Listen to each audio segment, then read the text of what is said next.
नहिरा से ससुरा गेल जान, सुन लागे मकान। नहिरा से ससुरा गेल जान, सुन लागे मकान। रहिए हम ओकर दीवाना, सब टूटले अरमान। नहिरा से ससुरा गेल जान, सुन लागे मकान।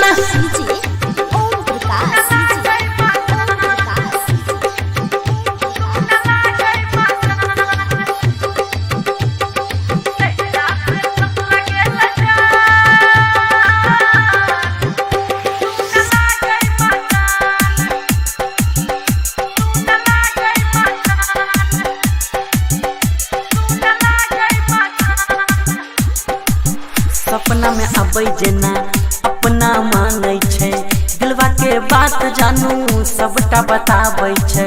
सपना में आबै जेना अपना मानै छै, दिलवा के बात जानू सबटा बताबै छै। हमरा सताबै छै रे ओकर मीठ मुस्कान। रहिए हम ओकर दीवाना, सब टूटले अरमान। नहिरा से ससुरा गेल जान,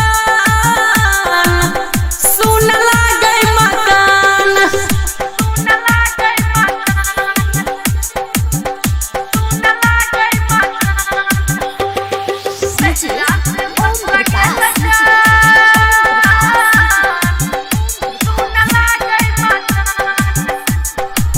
बात हम जानै छियै साँझ भोर कनतै रे, हमरा से ज्यादा ओकर भतरा ने मनतै रे।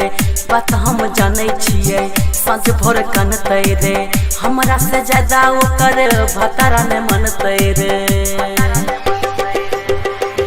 राइटर सुशील जी चाहे माने नहीं मान, रहिए हम ओकर दीवाना, सब टूटले अरमान।